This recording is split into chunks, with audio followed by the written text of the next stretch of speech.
Hello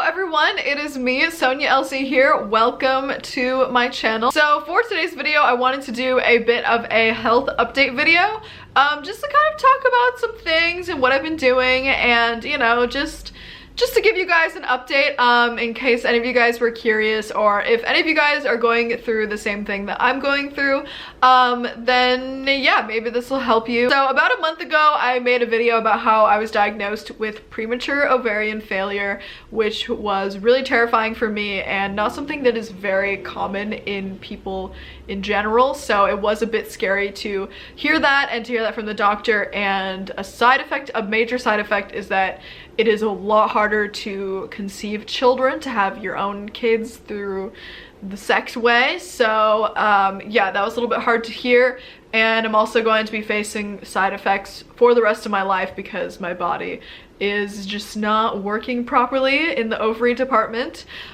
which overall affects a lot of my hormones. So it was upsetting to hear, and if you guys want to watch that video you can, but that's just summarizing like everything. It's a bit of a long-winded video, so I don't know if you want to watch it. I just wanted to say thank you so much to all of the kind comments that I got. I got so many nice comments and messages from you guys and just really amazing things, and it made me feel so good to see you guys saying those things to me and just being so kind. And I got so many Instagram DMs and comments, and I'm sorry if I didn't reply to your comment or your DM, but I was very grateful, and I'm still so grateful to have such an amazing audience of people that follow me and, you know, have nice things to say and are there to comfort me if I need it. You know, it meant a lot to me that people that don't even know me would take time out of their day to say something nice to me. So thank you. And if you're going through this, just know you're not alone.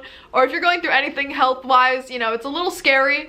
It is very terrifying. So yeah, we got this. I'm really blessed to be living in Southern California, and the doctors that I'm going to have literally been rated as some of the best in the whole country. So I'm really glad about that, and I'm really excited, you know, that at least I'm getting the proper care and all of that stuff.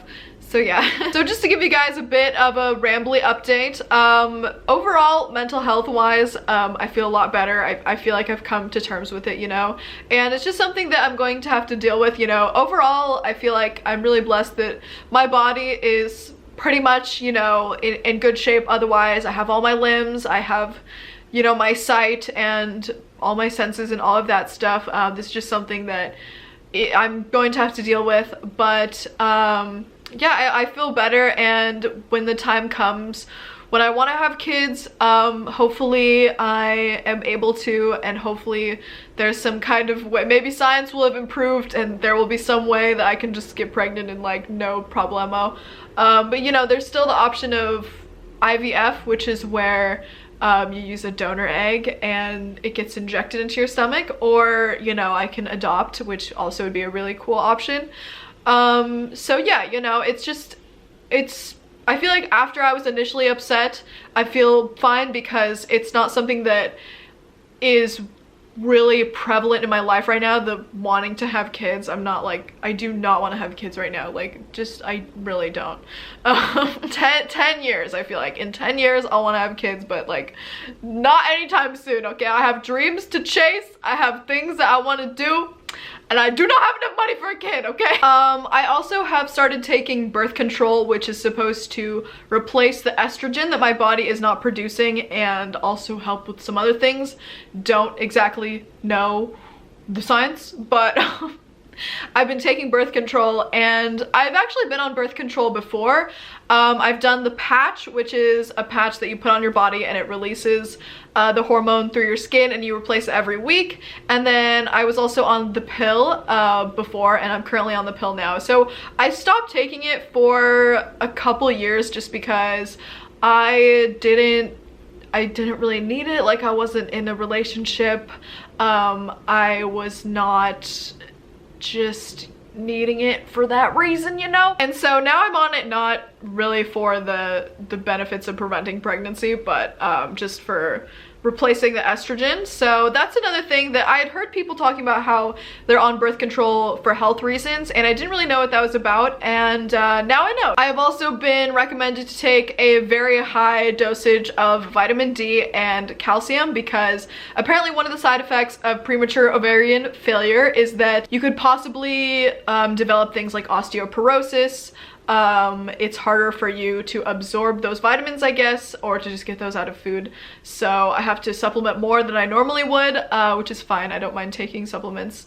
And then I also take a multivitamin, but I've been doing that since for literally years, so I'm good. One comment that I saw quite a bit on my video was that veganism caused this, and I just wanted to say really quickly that that is not the case, at least based off of what my doctors have told me and what I know. And I'm definitely going to, I don't mean this in any offensive way, but I'm going to trust multiple doctors over comments over the internet. I'm sorry, that sounds very rude of me to say, but especially a lot of these comments were not very kind in nature. They were obviously, you know, wanting to say something mean to get to me at a time that I'm feeling vulnerable. But what my endocrinologist and gynecologist both told me when I asked, because I did ask them, I was like, is this something that could have been caused by diet? They both told me no. They also told me there was nothing that I could have done to prevent this. This is just something that was either genetic. I'm still waiting for the blood test, the third or fourth blood test, I think, that will show me if I either have some kind of syndrome. And there also might be the case that they might not be able to pinpoint it to a certain thing, so that could be the case as well. But yeah, so I'm still waiting for the blood test results. I also did find out that someone else in my family dealt with something similar, so it is very likely that it's genetic. I was told that most likely I was just born with less eggs than normal, and when they did the ultrasound of my ovaries, it was shown that there were less follicles than normal. So a lot of people, I don't think they really watched the video, they just commented on it and didn't really hear me explain what was actually going on. The loss of period for me was not due to a lack of vitamins or a lack of nutrition in my diet or anything like that. It was due to the low amount of eggs in my ovaries, and because of that my ovaries weren't releasing eggs, and there was also a thin like, you know, period lining, uterine lining. My blood test results came back literally perfect, besides the hormone levels. Hormones all fucked up. But yeah, and to be completely honest, if veganism did cause this, if me eating plant foods caused my ovaries to fail, I would say so. I would make a video on it, and I would honestly no longer be vegan. That is intense, and that is something that I did not think that I would say, but if veganism itself caused my ovaries to fail, I would no longer be vegan. But it is just not the case, and that is not what caused it. So yeah, I just really quickly wanted to touch on that. You know, if you don't agree with me, that's totally fine. A lot of people were telling me also that I could reverse this by eating meat and dairy, and I would love to know how that is possible. The endocrinologist also specializes in infertility and fertility problems, and the gynecologist, you know, obviously vagina doctor. They're both experts in that. I'm really going to trust them over people on the internet not wanting to be vegan, because it would fuck shit up. But yeah, I just wanted to let you guys know that if me being vegan really did make me sick, that I would tell you guys, and that I would most likely no longer be vegan. I wouldn't want to promote something that is causing that, you know? But it is not causing that. So yeah, if you think that, then you have your opinion. But yeah, I'm going to trust my doctors over comments on the internet. So another thing I wanted to talk about was the only thing with the birth control is that I'm having like the worst side effects ever. So when I first took it a couple years ago, I didn't have any side effects. I don't really know how I managed to do that. The only thing that did happen was I feel like I gained a little bit of weight, but I was like pretty skinny to begin with, so it didn't really matter. I was like, yes, I'm finally getting an ass, like, thank God. Just kidding. But yeah, so I flew back to my hometown a couple weeks ago, and I woke up, I had to wake up at 2 a.m. to get to LAX on time, and I woke up nauseous, like puking like so many times. In the Uber I wanted to puke the whole time. I was like just in the back of the Uber, like please don't puke.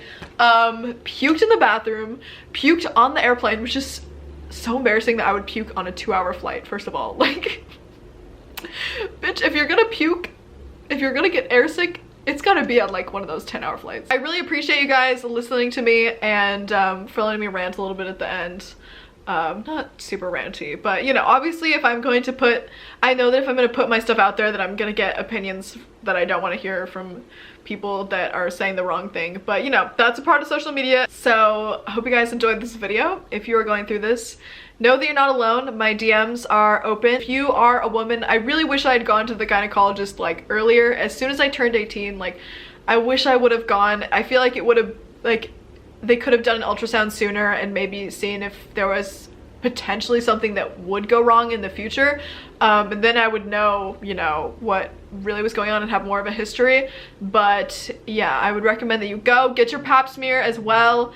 Go get your blood drawn if you can. I know it's expensive, and I know that in the US, insurance literally loves to like fuck you in the ass with that stuff.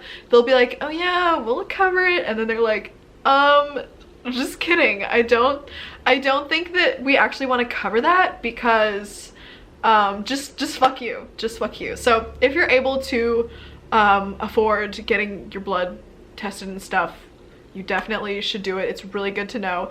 And I'm also really happy that all of my vitals and stuff are good. So anyways guys, thank you for watching. I love you guys so much, and I will talk to you guys in my next video. Bye everyone.